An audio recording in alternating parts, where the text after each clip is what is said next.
Today we have a new topic about the motivation. And our class will be held on for two parts. First, we are going to introduce to motivation itself, and the second part would be about the motivation theories. So let's start from the motivation. Motivating workers or employees involves inspiring them to contribute to the goals of the organization. What that means? That means we are actually motivating all our employees to inspire them to perform, to do a job, to make a job in the business, in the companies.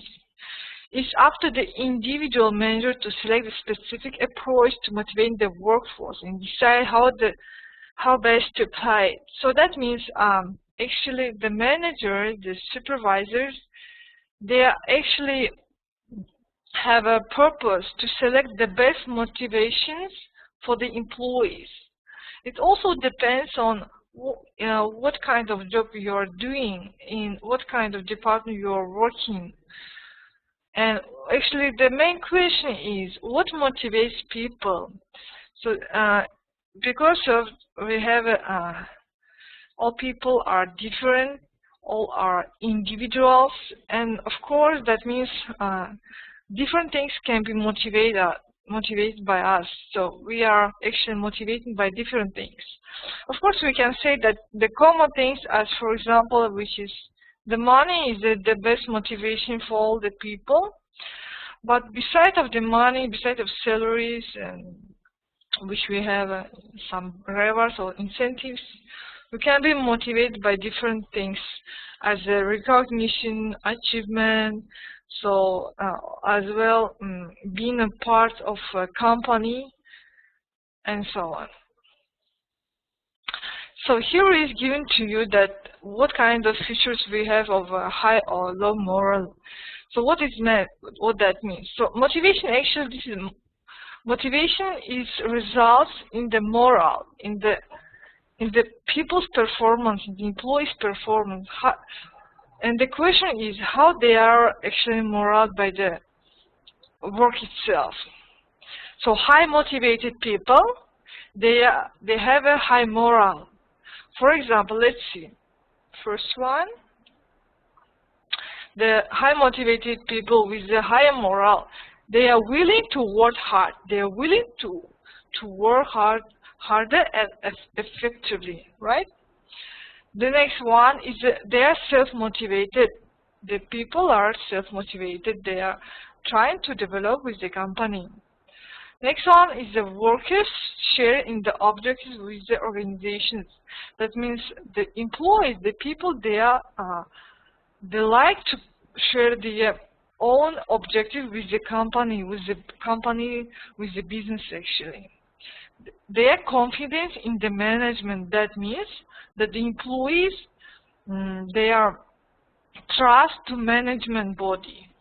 They trust to company, to business actually. And another one, the needs of the work group are considered important. That means the high moral motivated people, they are concerned about teamwork. It's seen as important in the company. So I have some question about what is the motivation and inspiration. So with this we comes later, okay? Because we have some question about the motivation and inspiration. Next one, what about the low moral people? This is people who is dissatisfied with their works. They have very low motivation. So it results in reluctance to work. What that means? The reluctance means unwillingness, that they are actually dislike their work, the job, they dislike the job, their duties main, for example. The next one, need for close supervision. That means the low motivated people, they need more like control or monitor or supervision. which means the manager should take them by the controllers. Another one is the lack of interest in objectives of the organization. That means the low motivated people, they are not interested in the company's business. They are not believing in the company. They are not believing, for example, in the succession of the companies. Another one is a lack of confidence in management. This is same. This is opposite for the confidence in management. That means they don't trust to the company. They don't trust to the business. And depression. Depression, you know, for example, depression when you are dislike the work, you have no mood, and you won't go to your job, to your offices. So we have looked at the results, which would be reflected by the motivation, with the high morale and the low morale. We have some continuous. Another one, let's look at the high morale, is a good performance of work tasks. That means high motivated people, they perform better. Then it will be result in a high productivity of the company, right? For example, the companies like sales process would be increased. Low absenteeism. This means employees like to come to the office and work. They won't leave any days. I mean, we are talking about working days. Another one, good timekeeping. That employees are trying to manage working time at the offices efficiently as they can. Of course, it will be result in the low labor turnover, and we have some few accidents. What that means, few accidents? That is example. People who work in factory or plants or manufacturing places, they produce some units, as example. And of course, the people with high motivation, they will be concentrated on their performances, on their work. And the few accidents like the product defects or spoilage will be reduced, right? But the people who has a low morale, or they are motivated less than those with a high morale, for example, they won't be constrained to their duties, to their performances. Maybe they can make some defects of products or spoilages. Some accidents could be happen actually in the factory or in the plants. This is we call the people with low morale. Another one is the poor performance of work type. This is, you do understand that low motivated people, they are actually unwilling to achieve their tasks, their goals. In such companies, we have a low productivity, low profits, decreased sales, high absenteeism, bad timekeeping. They're just wasting time at offices. And also we can meet some high labor turnover in such companies. So, and the question is important, how we do motivate people. And the motivation actually in the company is very important activity. Let's see, what the key indicators of morale is. That means how we can indicate the people's morale, people's their actually feelings, dislikings or liking the company or the job itself. It will be a result in productivity of the company, right? Which means in the company's sales will be increase or decrease, in the company's profits, and so on. Labor turnover rate, next one. Of course, the high motivated people won't leave any company, right? If they get the good rewards as the money, bonuses, or holidays, and so on. And another one, absenteeism. This means when people they won't go to the offices, and they absent at the offices actually at the working times. So this is the main indicators, the main factor that would be resulted by the motivation, how we do motivate the people, in what ways we can motivate them. And motivation is employees become very important, challenging, because of why? The first one, organization change the job that people perform. That means, actually today, we have a different kind of positions, right?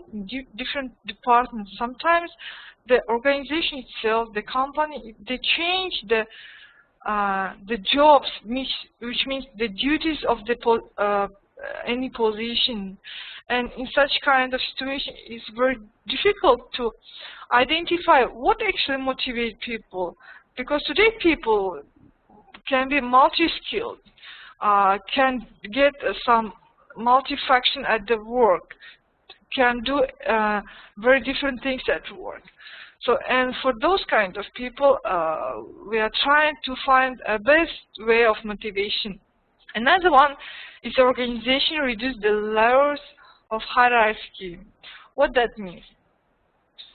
This is the layers means levels. Today organization they trying to make a structure more, let's say, horizontal, in the horizontal line. They reduce the hierarchy of the organization structure. In such kind of situation, also it's very difficult to identify motivations, the people's motivations, what is actually motivate the people, what kind of factors. And employee needs are changing. Also, this is very important. All employees are needs changing. When they get some changes, for example, in their duties, in their positions, in their projects, in that kind of situation also, their motivating factors can be changed. And also, let's say, depends on the time. During the time, our motivation factors, that motivation thing, they are changed. So the motivation today is changeable. So today you are motivated by the high salary, for example. Tomorrow you would be motivated by some learning programs, as example. Let's look at the history of development of the motivation. The scientific management says that the people at work must be directed and controlled. So it also emphasizes on the clear formal organization structure, on clear chains of command and span of control, and information passing from top to down. So that means previously, previously the scientific management, actually scientists, the books, they say that all our people must be controlled, very strictly controlled, and directed to their main tasks. And we should have in the organization very clear structure. Also, the change of commands, which means we should have the list of the duties of every position. As well, the information must be passing from top to down as a hierarchy division, let's say. This is just a little history about how people are being motivated previously. But today, actually, nowadays it's all are changed. Today we are look at different kind of motivation theories, and we can find what actually motivates people to work to perform better and better. So what is actually motivation? Motivation takes place when people expect that course action is likely to lead the attainment of a goal and value to reward, one which satisfies their particular needs. So that means we can motivate people for their performance, for their duties. And motivation must be resulted in the rewards, that the rewards should be satisfied. That, for example, I am expecting from the company some kind of motivation. The same if you do some kind of project, we motivate you, we can give you some bonuses or additional premiums and so on. And this kind of rewards, as I told you, some additional bonuses or some rewards, they must be very interesting for me. I have to be satisfied for them. If I am so, then I can perform, I can achieve my goals in the organizations.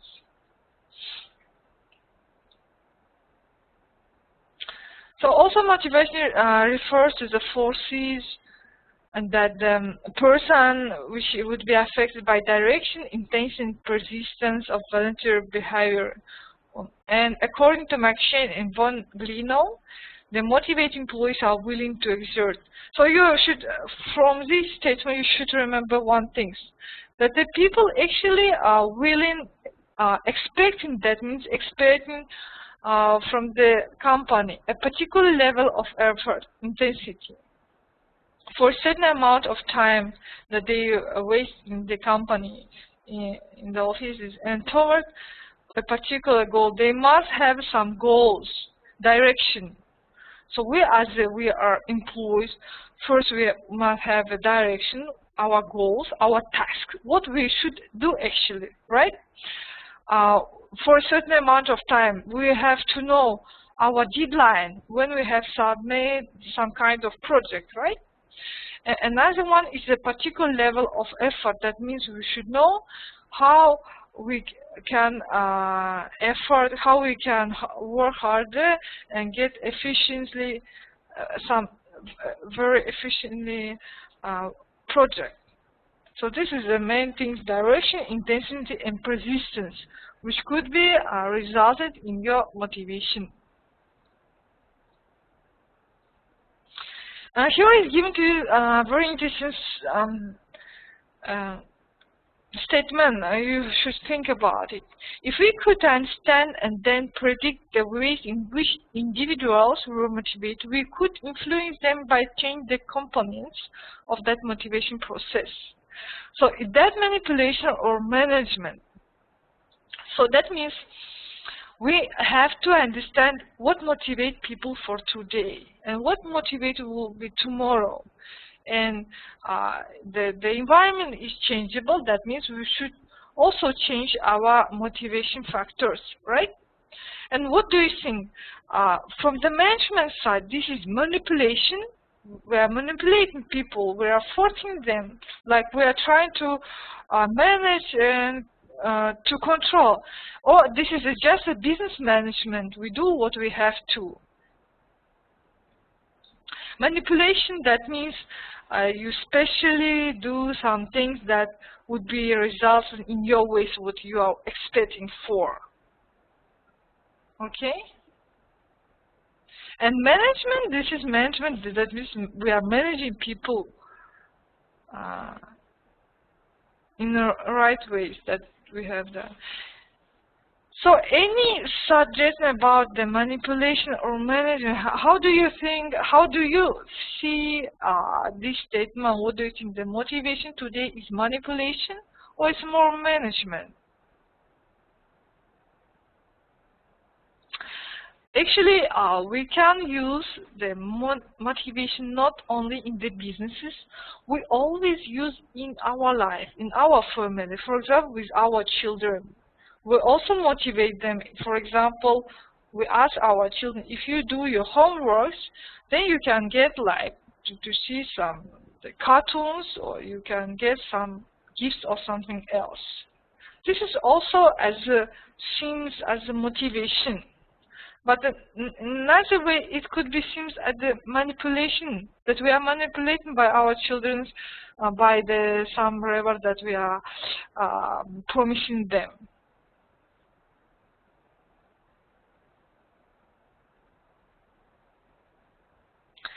Who wants to speak about this? Any suggestion? I can pass you microphone and you can tell me, because I want to participate you in the class.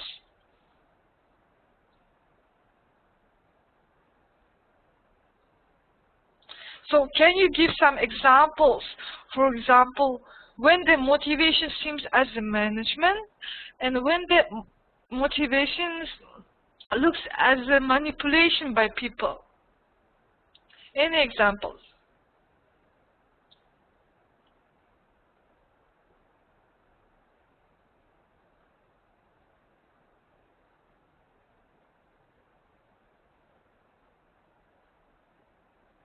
No any suggestions or recommendations about that?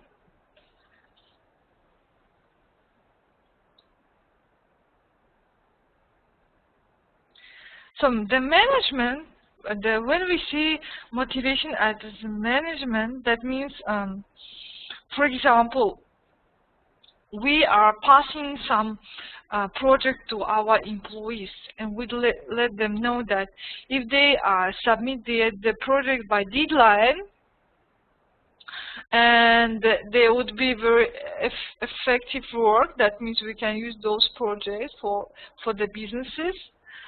Then they can get some additional premium, additional bonuses or incentives. And if they saw after the performing the projects, when the employees really get those reward that they expected, this seems as a motivation, as a management, right? But when, for example, as a manipulation, when we promise our children, if they finish the homeworks by evening, and then they can, for example, they can watch the cartoons. If they do so, but after that we say them that they need to sleep or something else, we are not doing that what we have promised, right? In this situation, we are manipulating with the people because they didn't get what they expected, right? And in this motivation, it's not a management. It's more as a manipulation. Seems as a manipulations.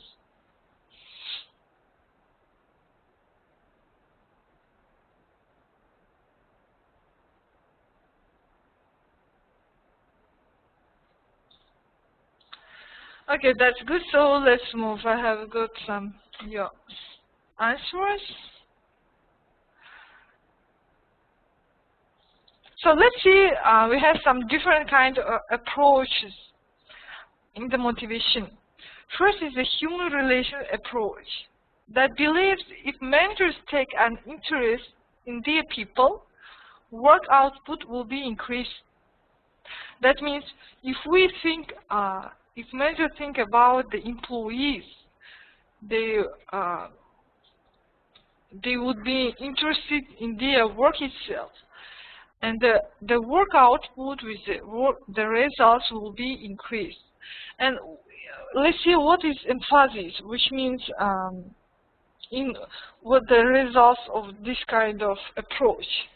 First is the freedom for staff to do work in their own ways. So we have to give some freedom for our employees. Then they can perform in their own way. The reward for effort with the price as well. So we have to reward them with the money and with the different kind of incentives. Offer the encouragement rather than discipline. So we have to encourage people to perform better than just to control and force them as a discipline. Another one, we have a management by objectives approach.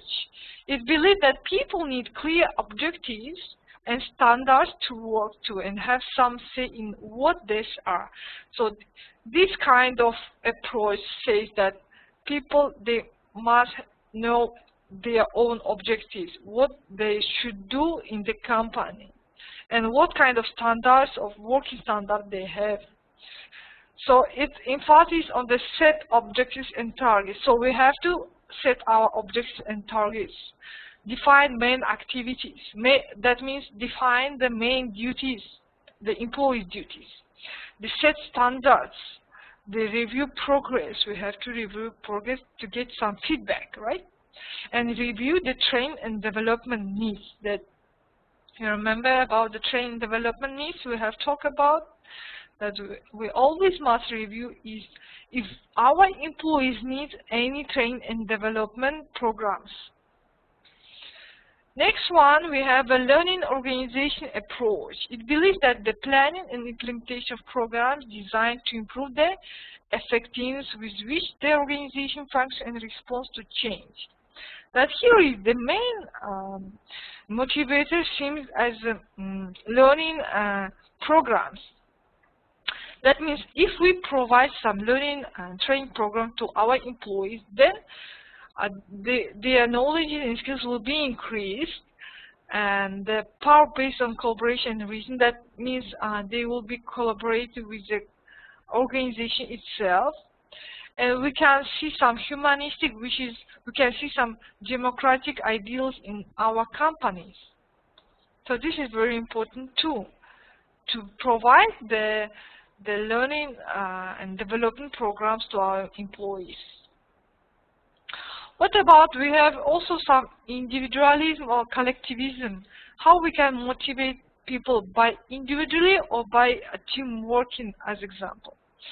It's argued that people do not work in isolation for each other. Therefore, for an organization to meet its objectives, it must foster both individual and group motivation. So we should remember that all people are different, right? All are individuals. So we must have special motivation program for each individual, as well as we should have a program for team workers who is working in the team. Another one, we must create a system of cooperation to achieve organization's aims. That means all employees must be cooperate with the organizations. They actually must know the main business aims, what they should do to get the organization's goals. As well, must engage the positive competition with the organization perspective groups. That's very important, that in the organization we must have some competition between the employees, because competition actually, it will be resulted in motivation. That when we have some competition among our employees, those employees will be more motivated, highly motivated, and trying to better perform because they have competition to be the best in the company. Okay? Another one, an adaptive management style in terms of management of people in groups. That means we must have adaptive management style, the style in the company, because companies are different. Also, we can't get some the classic management style and apply to our company. We have to create our own the management style, how we can manage the people, the management style, because our company would be different, because we have different people with a different willingness. And enable freedom of expression, creativity. That means to motivate our people, to motivate employees, we must give them a freedom to perform. So when they will get some freedom, they would know in which way they can perform better and effectively. Maybe they would get some creativeness at the work. So that's all for motivation. For this was first part. Any questions so far? So now we have introduced to the motivation. What is it actually motivation? What motivates people? We have looked at the different approach. That means how, in which way we can motivate people. As well, we have seen some the factors which is be resulted after motivation, with the high moral and the low moral people. Any questions so far? If no question, we can move to motivation theories.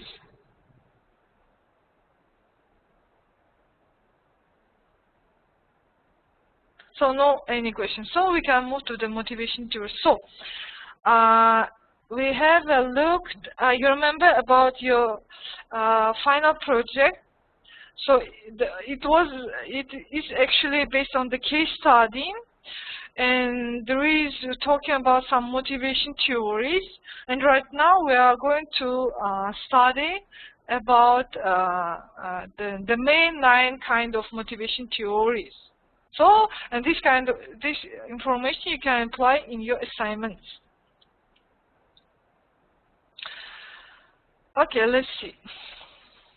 The first motivation theory is the hierarchy of needs, which is developed by the Abraham Maslow. So Maslow represents this prepotency of needs as a hierarchy. The most prepotent needs are shown at the bottom of the ladder. The prepotent means the most important needs for the people. And with the prepotency decreasing as the one progress upwards.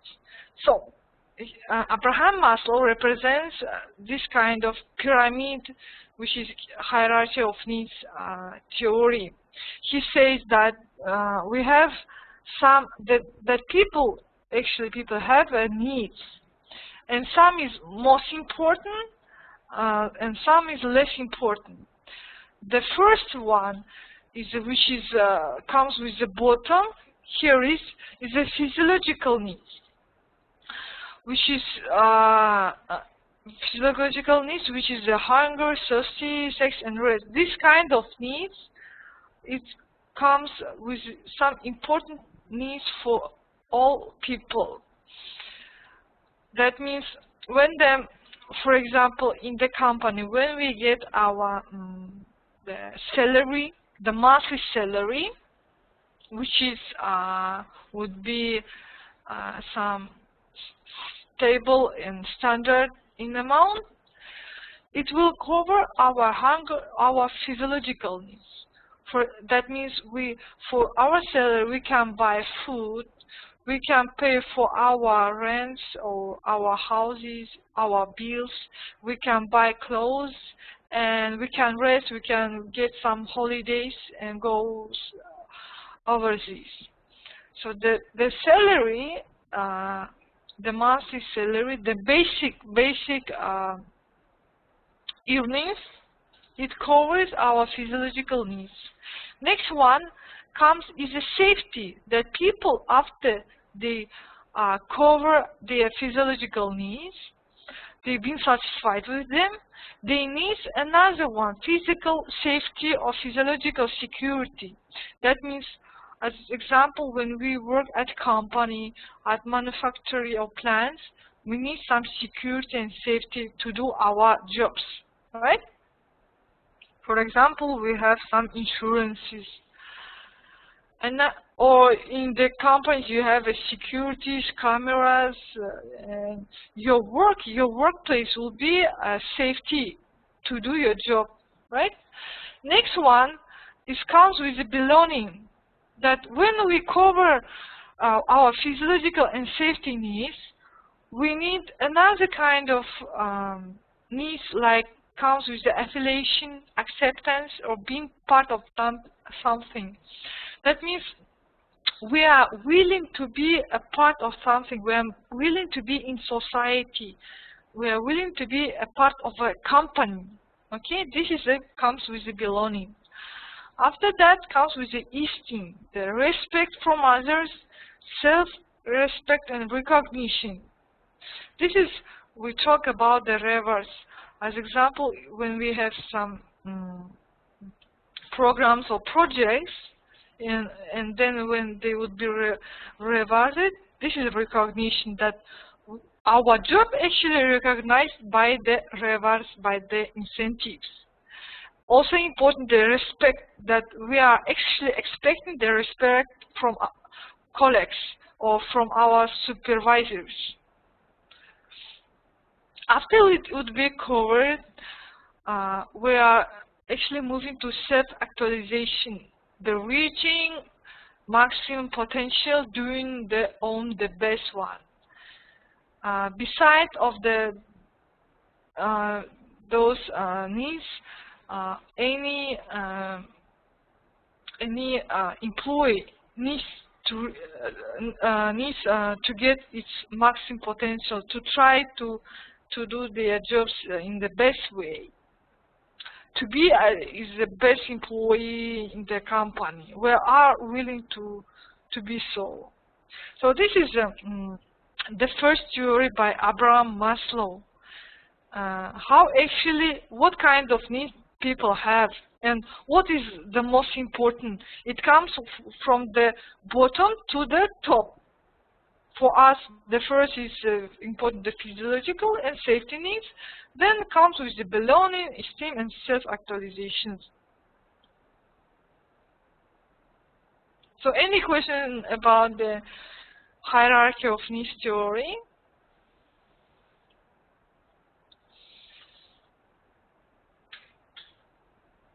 Affiliation, that means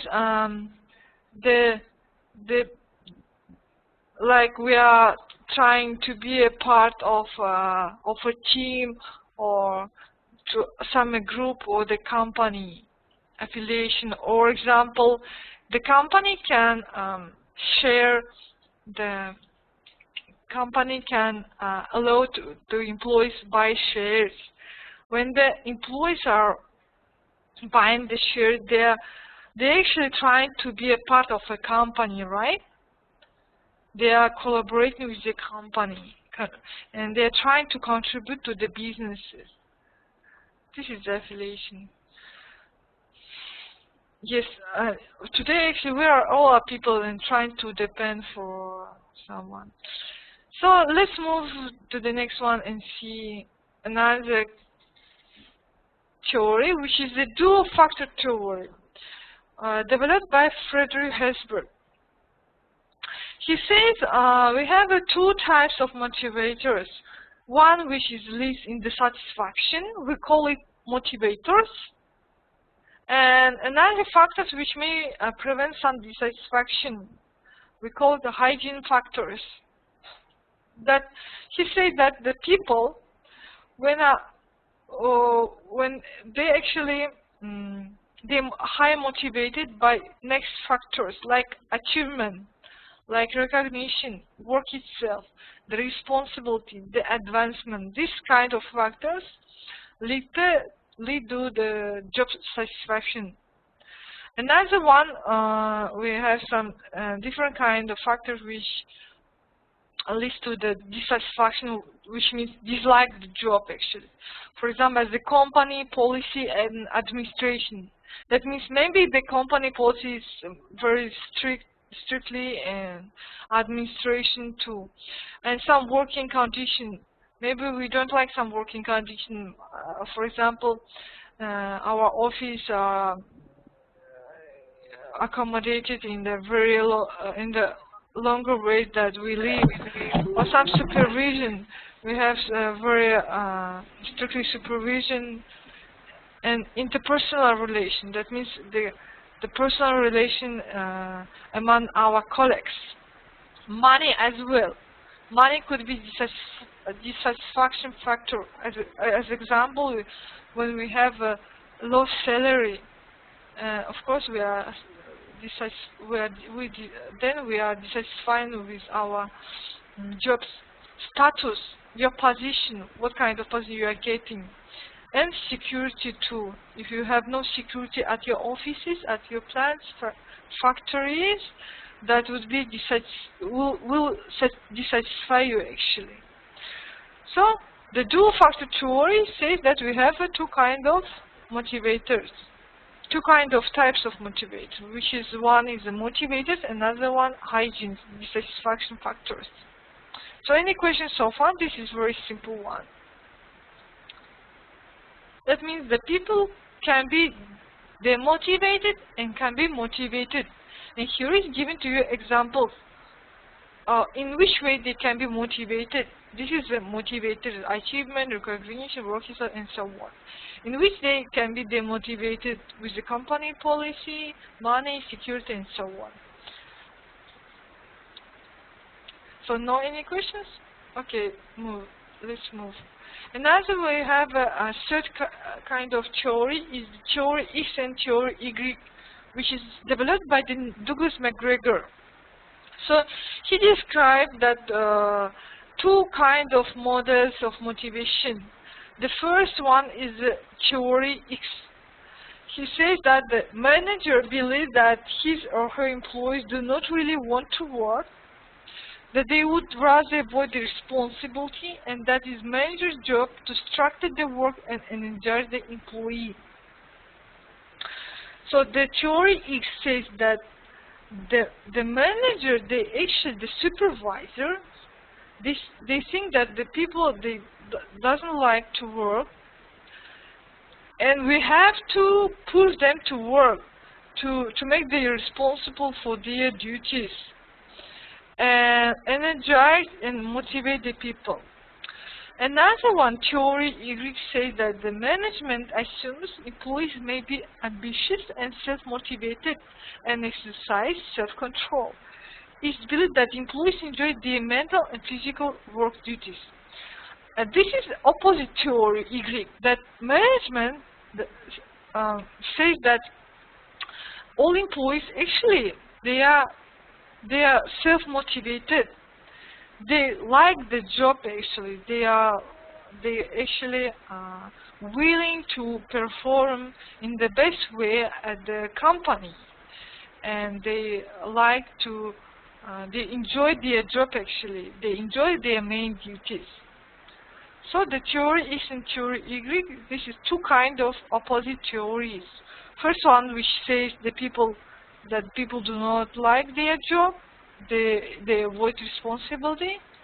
And theory Y says that actually people, they have some ambitions, they do really like the jobs, their duties, and are willing to perform better in the best way. So I think this is also clear, right? The theories and theory Y. Let's move. Another one, okay, so here is giving some examples for you. For example, the theory is assumption that people inherently dislike work. People must be coerced, forced. That means the people must be forced by the management to make the main duties, and controlled. And people prefer to be directed. And theory Y assumptions, the people view work as being as natural as play in interest.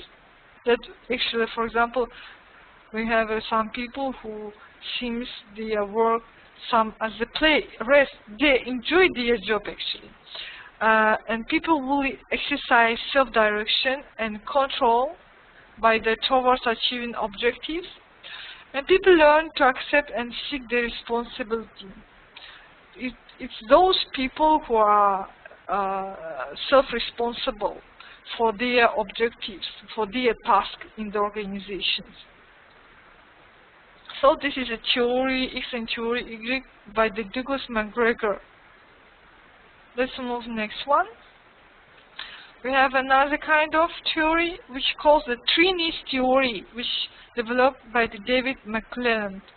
He says like people have three kind of needs in the organization when they do work. First one is the need for achievement. That the people need achievement, the personal responsibility, feedback, to get the feedback from supervisors, and they would like to moderate their risk. Another one, the need for power. The people need influence. That, for example, this talks about the management.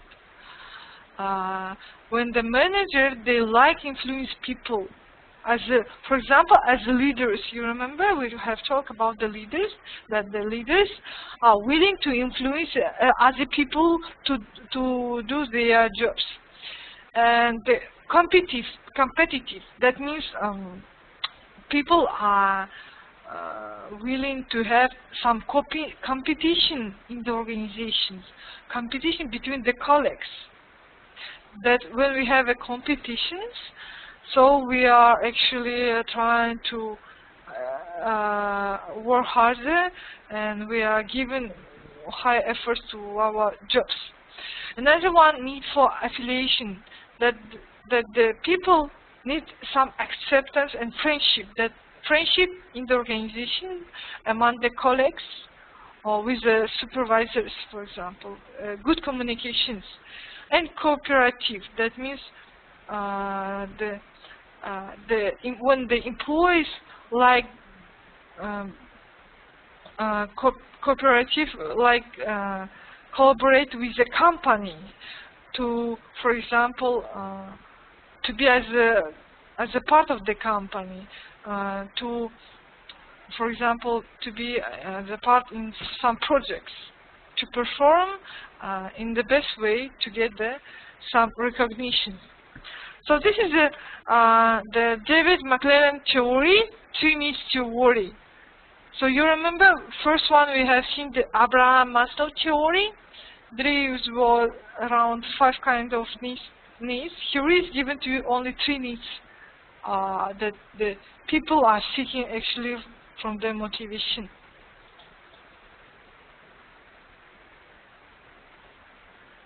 Okay, I have some question. What is the need for achievement? Need for achievement, that we are willing to get some level of our performance, the level of our qualifications or jobs itself. Achievement, to get some, to achieve some goals, if we have so in the organizations. As example, to be to get some promotion, or to be the best employee in this year, or to get some rewards from the organizations for achievement of special goals that we have done. This is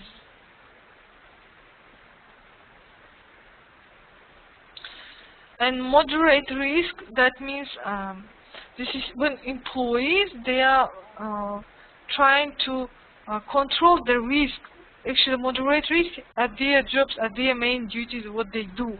That means from the management side, we should give some freedom to our employees. Then they can try to perform, to make their duties in their own ways. That means in this kind of situation, they're taking some risk. Okay. Next one.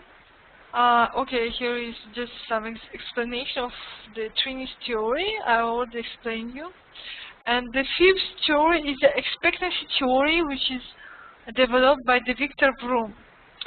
So Victor Vroom has shown the assertion of the human relations that the job satisfaction leads to the increased productivity. And the assumption is that if management keeps employees happy, they will respond by increasing productivity. So this is the main statement of Victor Vroom. That he says that we must try to make our employees happy. Then the productivity will be increased, like our profits will be increased. Because happy people, they come to the office, they try to work efficiently, and actually they perform better. This is about the happiness and about the productivity. That these 2 factors are linked to each other. Okay? I think this expectancy theory is clear, right? The happiness will be a result in productivity of the company. The happiness of the employees.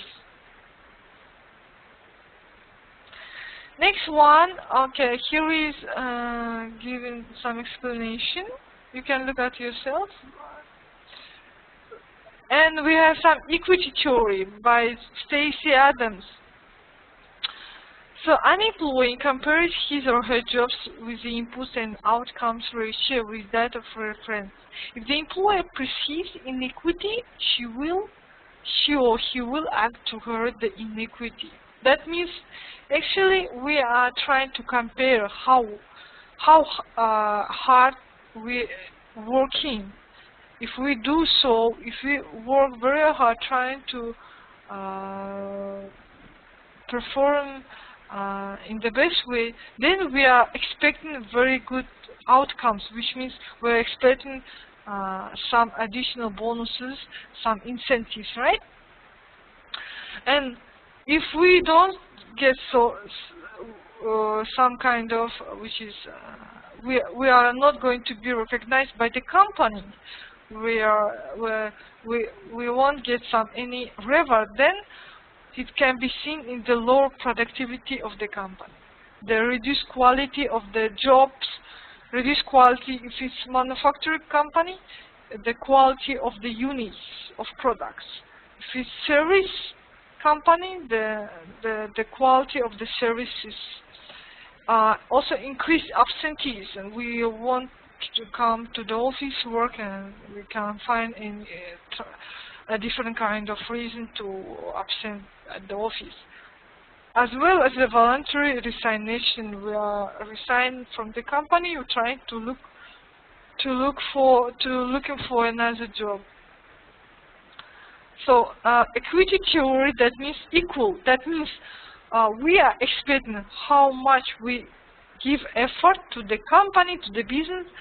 So in this kind of amount, we should get our salaries, rewards, and so on. The outcomes and results and we must be satisfied with those rewards. If the employees are satisfied, then they shows a very good performance. Okay, you do understand this equity theory? Equity theory means any employee it compares how much they work in the company, how long they work, how hard they work. If they work very hard, they are trying to use the working time in effective way, and they have some very successful projects, then this kind of employees, they are expecting very good rewards, right? Because the rewards must be equal to your performance. So you are comparing your performance with the rewards you are getting. If you, for example, if you are not trying to be the best employee, your performance would be decreased, and your absenteeism at the job will be increased, then of course you will get some very low rewards. You won't get any rewards, some additional rewards. So we are actually, this is equity theory. We are everywhere we're trying to find the balance. How much we put, so and this amount would be seems as an output. How long we put our efforts, our times in our jobs. So in this amount we should get our outcomes, our salaries, rewards, and another kind of incentives. So I think this clear one, equity theory. Any questions so far about equity? Okay, let's move. Another one, we have some Skinner's reinforcement theory. So this Skinner's theory simply states those employees' behaviors that lead to positive outcomes will be repeated, and the behaviors that lead to negative outcomes will not be repeated. That means a very simple one. For example, you do perform very good for this month, and then you will get some incentives or bonuses, right? After that, the next month you're trying to make the same job, which means you're trying to work perform better to get those rewards that you have got in the previous months. But if you, for example, you work very good in this month and you didn't get any rewards as you expected, then you won't be work as hard as you can on the next month. And the manager should positively reinforce employee behavior that lead to positive outcome. That means the manager must be motivate employees to get the positive performance. And manager should not negatively reinforce the employee behavior that leads to negative outcomes. As example here is given to you, let's see, the research suggests that an employee's income increases, the money becomes less of motivator. So what do you think about it? When your income increases, and after that, for some people, the money becomes less of motivator. It's no longer seems as a motivator. Also, as employees get older, the interesting work becomes more of a motivator, because maybe the older people, they already have some pensions or already some deposit in their banks.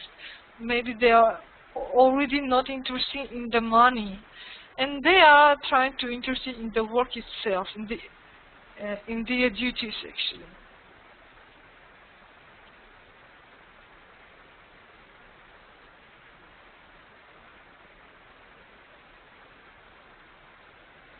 No questions so far about the skill reinforcement theory? So the main things you should remember that when the manager must motivate people in the good conditions, and if they so do, they can get a very good results from the employees. If they motivate people in the bad condition negatively, they will get some negative results. Right? This is a simple one, I think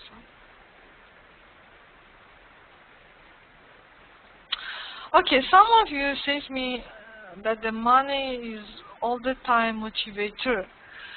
But would be, I can say you that, for example, the money, it won't be seen as motivator for those people who already have a lot of money, who's a millionaires or milliardaires, you know that. For them, the money could be, the money would be stopped, looks as a motivator. The people who already have a money, enough money, I want to talk about the enough money for their life actually. Or for their life, for their family, and for their future. For those people, the more interesting becomes the work itself, or some learning programs, or some development, and so on.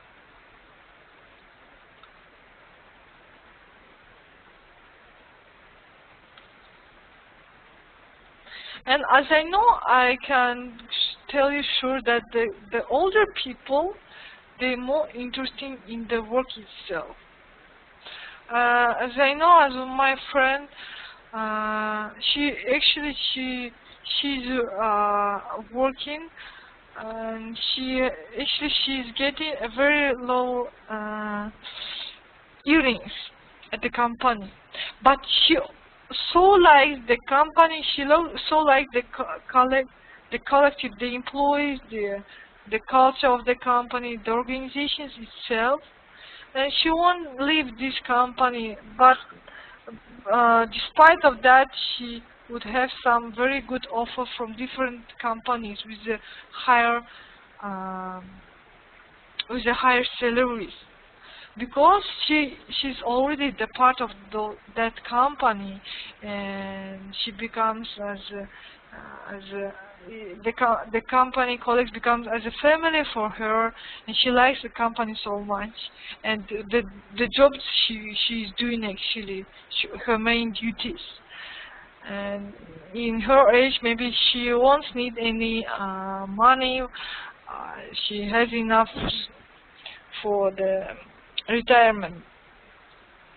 I have some examples of people who's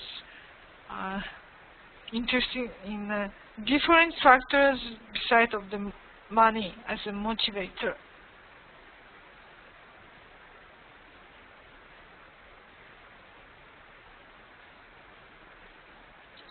Okay, let's move next one. See, we have another kind of theory, which is integration and implications. Wanna explain you first. So this theory, suggestion of this theory is for motivating employees. They suggest that the employees must be recognized, and all the individuals must be recognized differently. So we have to match people to their jobs, so that which means they match employees to their positions, to their jobs, as we can see, to their main duties. Use the goals, the company goals, for the motivators. Individualize the rewards. All rewards must be offered individually for each of employee. Because as you are, for example, you're interested in learning programs, another one, your colleague, interested in to get some free insurance or to get some free transportation. You see, you are motivated with the different factors. So it's very important when the management body individualize the rewards for each employee. Also, we have to link rewards to the performance. That means how you do perform for this month, you will get this kind of special rewards. Check the system for equity. The equity must be, we have talked about it, the input and output in the company must be equal. And we also don't ignore the money. Of course, we should won't ignore the money, which means the rewards, the financial rewards which we offer the employees. And the previous slide here is, you can see some framework of the integration implication theory. First one comes with the individual effort. This is individual effort. This is you are the employee which is working. It gives some efforts to make a jobs, to make a duties. Then individual performance, the performance, your job, what you have done actually, what kind of project, and so on. After that, the HR department assists you based on your performance and offer you the rewards one. Here is the rewards one. How did you perform for this month or for this year? You will get a special kind of rewards. It will be equal to.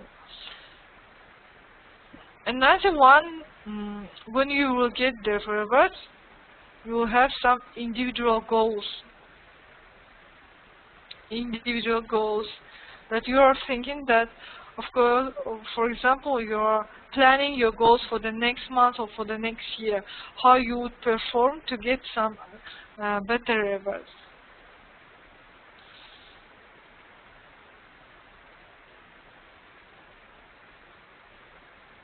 Maybe you will have another kind of needs, like we have talked in the Abraham Maslow needs. You remember the self-actualizations or esteem to belong to someone or to buy the shares. This is dominant needs.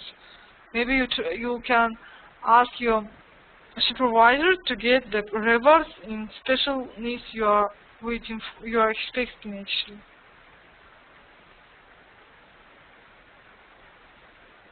And here is always the higher achiever. That means the leaders, the people who actually are hardworking. They will be resulted in the goals, in the company's goals, because their performance will be resulted in the company goals.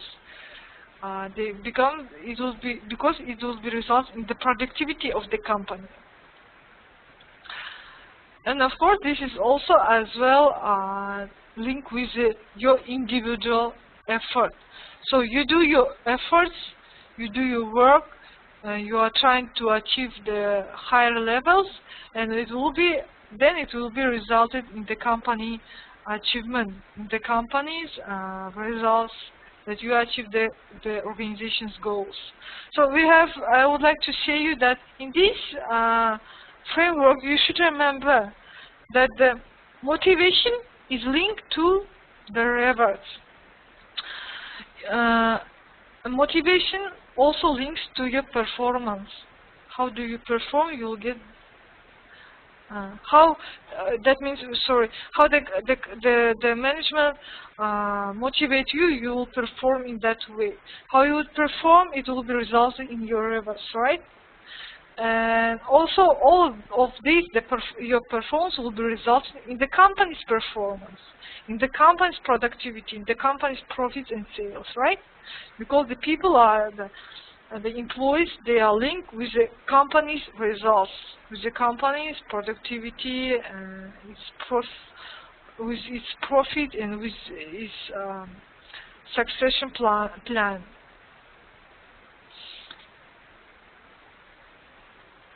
Because sometimes companies, the management, they actually forget about the motivation, about the people motivation. Because the people are main resources of the companies, and all depends from their performance, all depends from the employees' performance, and of course, the employees' performance will be depend from the motivation, right? Motivation. What is motivation? How you do motivate people, how you manage people, and what you do promise them, what kind of rewards you offer them. This is the linkage between the motivation, performance, and company's results. Let's move another one. We have the last one, the Hawthorne effect Mayo, which is developed by the Mayo, another kind of motivation theory. It has been described as the rewards you reap when you pay attention to people. The mere act of showing people that you are concerned about them usually spurs them to better job performance. You see, this is a different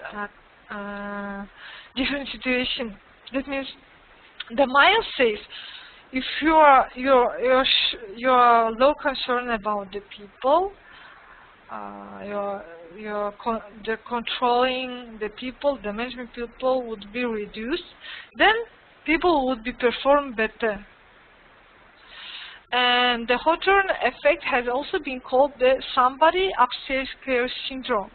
It's not as simplistic as the ideal popular under the human relations craze of the reason that you just have to be nice to work. It's more than eating great. So when people spend a large portion of their time at work, they must have a sense of belonging, of being part of a team. When they do so, they produce a better. That's the Hawthorne effect. That means here he says, maybe it's a little bit seems confused, that here it seems this is you have to link these two statements. I want to show you this one and this one. That means when you give the freedom to your employees, you trust them, right? You give a freedom in their job, in which way and how they can perform to complete their project, as example.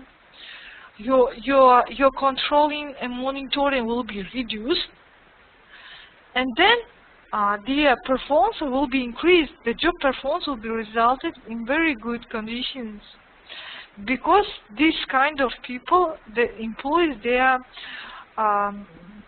feeling that they belong to the company, they are as a part of a family, as example, and they know that they have got some trustness and confidence from the management, and in this situation they are trying to perform better and better. This is a Hawthorne effect, which is developed by the Mayo. So sometimes we must give some freedom for our employees to make their jobs, so to reduce our control and supervision, because this kind of things becomes as demotivators. They actually would be resulting in depression and unwillingness to do our work, and our mood would be not so good when your supervisions every hour says you should do this one, and in which way actually. Of course, this could be as a demotivator for you. You won't be perform better as you can. Of course, it's risky. This is because I won't tell you that you have to use this theory in your company or in your life. This is one kind of theory that we are studying as a motivation one. That means we should have some balance with the freedom and with the management, right? We've given some freedom for our employees to be creative, or with the control or monitoring them how they do actually perform, right?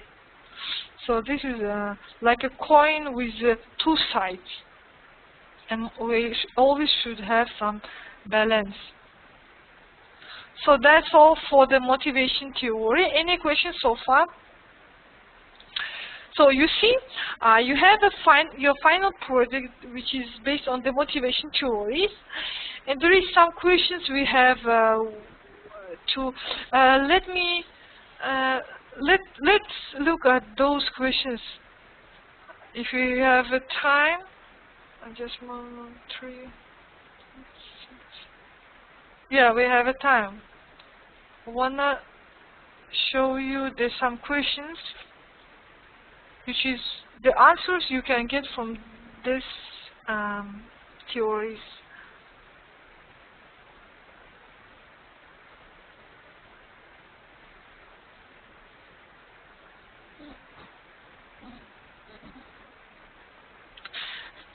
So let's see. Actually, you can already do your assignments. You can start to do your assignments. Okay, you remember the case study, Kellogg's case study that I have given you? That's the final project for human resource management. Can you see the slide one, the group assignment? So, first one, using two motivation theories of your choice, explain the similarities and the differences of the theories. So, I already present you 9 kind of motivation theories. You also can find to review the theories in your ebooks that I have given you, or you can review in you can search in internet. But the 9 kind of it was the main scientific theory that have been produced, and you have to choose 2 kind of theories and explain me what the similarities, similarities of those theories, and how they are differ from each other, their differences. Okay, you can choose any 2 theories from the motivation theories topic. We have a 9 kind of theories, so the additional information you can search in internet and you can get in your ebooks. So try to get your own the motivation theories. If you can, I know that you have different groups. So if different groups will choose the different kind of theory, that it will be more interesting for me. Another one, describe the benefits to organization of having a motivated workforce. This will be based on the case study. You must explain the benefit that the Kellogg's company have from the motivated workforce. The third question, you see, analyze the difference between the hygiene factors and the motivators. You remember we have looked this theory. I think this was second one. This is the Frederick Herzberg theory, the dual factor theory. No, sorry. Hygiene factors and motivators. Sorry. I'm sorry. Yes, right. This is the dual factor theory. You see, we have some motivators and hygienes, the dissatisfaction factors. And the third question says you have to analyze the differences between those 2 factors. To analyze, it means you should give me your minds about those factors.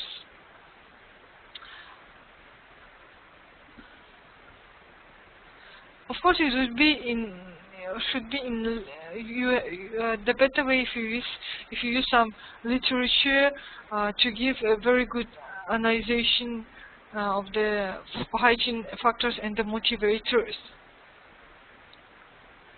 I would like to see your critical view, critical analysis of your thoughts.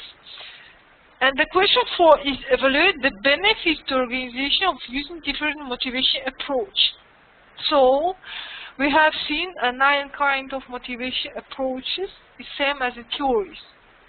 So you should evaluate the benefits if we use a different motivation theories in a one time, to combine them, evaluate them.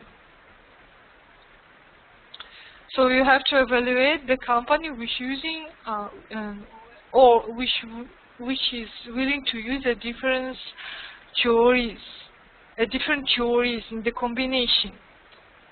And evaluate, that means you should give me like what the strengths of those companies, would be weaknesses, what the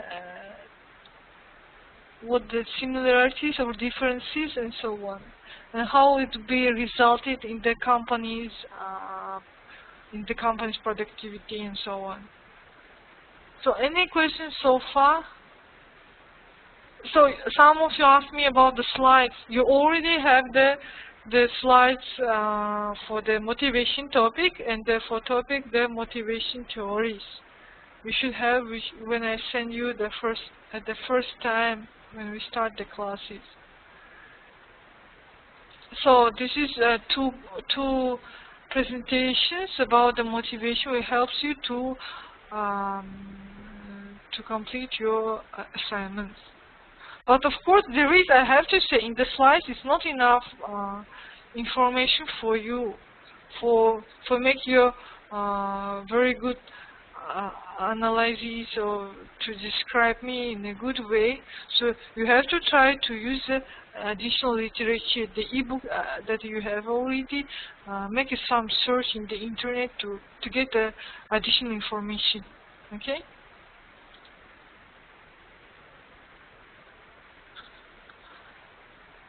So, okay, I have some questions about the theory number 4. Okay, let's back. The three needs theory about the David McClellan. He says that that all people have 3 kind of needs. First, the need for achievement, to achieve some goals, to achieve some levels of their jobs in the organizations. For example, to get some positions, to get some promotion, to get some level of rewards, which is salaries or incentives. To be a personal responsibility, to get the feedback from supervisors, and to moderate the risk ourselves, let's say. Another one is a need for power, that the people need some influence, to take some to be influenced by the others and to influence others as leaders, for example. To have some competitive, which means to have some competition in the company. Because when we have a competition, this is like seems Olympic Games. You're trying to be the best, right? You perform in the best way. Need for affiliation, that we are trying to have a good relationship with our colleagues, trying to find some friendship, acceptance, which is respect from our colleagues, and cooperative, which means we're trying to cooperate with the businesses to, let's say, to contribute to the organizations with our own ideas and plans and so on. This is the training theory.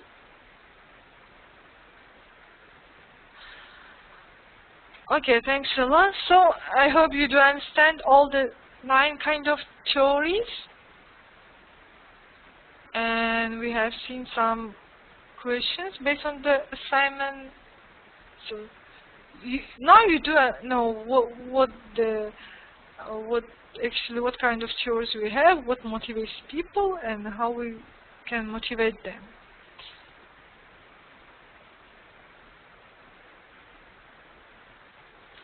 So any questions so far? So I would like to say you that the next class will be the last class, and the topic will be about, just a moment, about employee relations.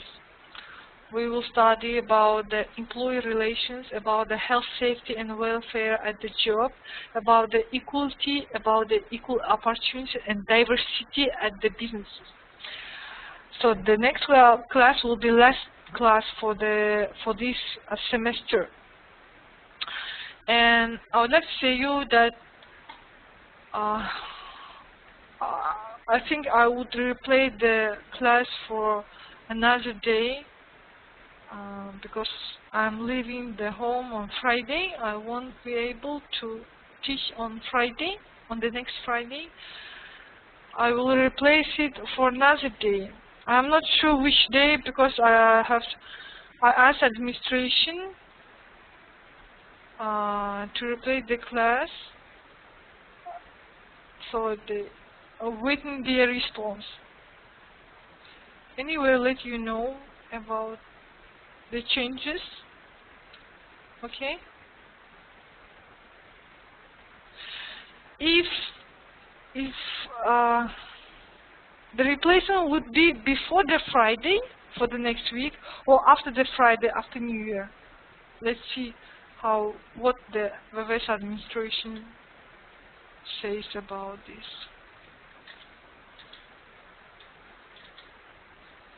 Because I know that you have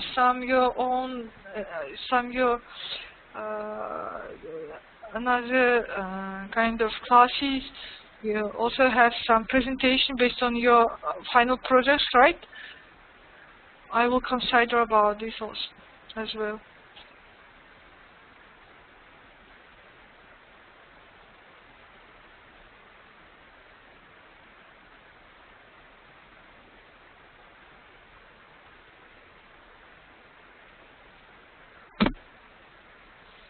So sorry, I have some questions. Let me see. So submission date, the 21st of February, right? If I'm not mistaken.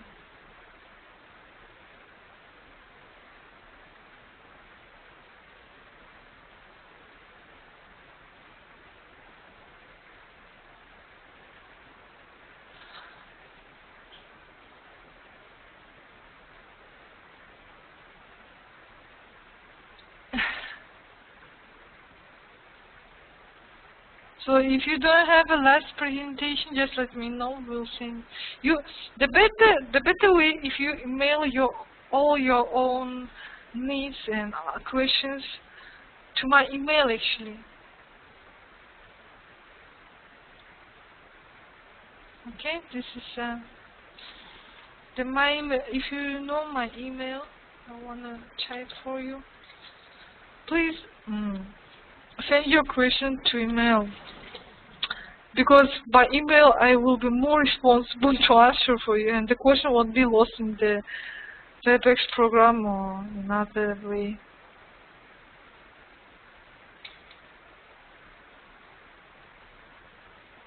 Yes, 21st of January is the last submission date.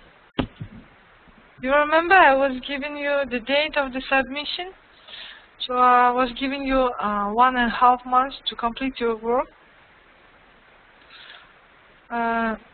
Okay. And what else you have?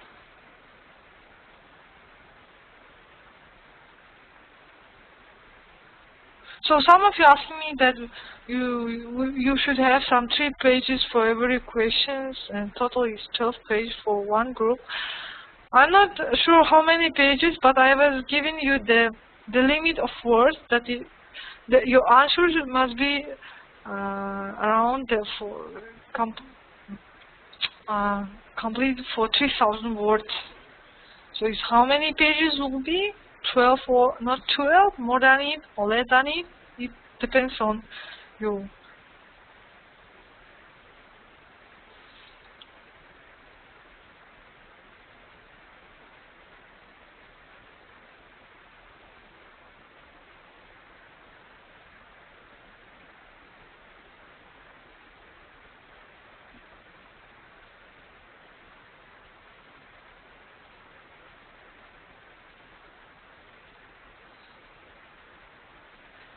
Because it depends on what size of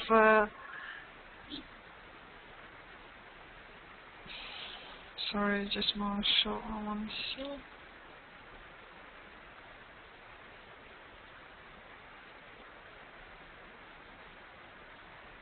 But actually, in Word program, you should have when you review your files, you should have some special, what is called, let me see.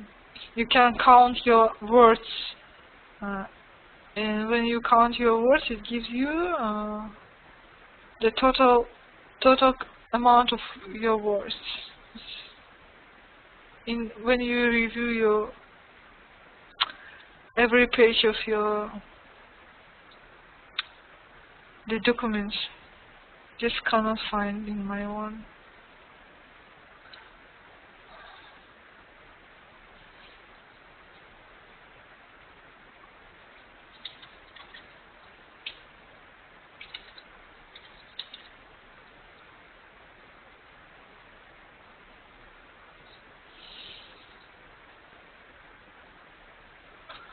So actually, I received only two groups. The members from the two groups only. What about the rest of students? You have a 3,000 words, not the 300. So I wanna tell you that I received only two group members. I'm not. I don't know what about the rest of students. They didn't receive same their group members. So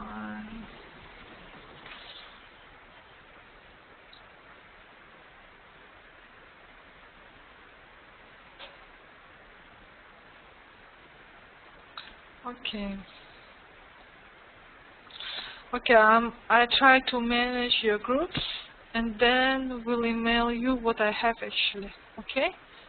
How many groups with how many members I have. First, I have to manage my own to see. Then I will send you. Will inform you. Okay. So yes, I have some of you only, and rest of waiting for. So thanks a lot. So I hope you do understand everything. The class was very nice, and I enjoyed as well. So see you on the next week, on the next session.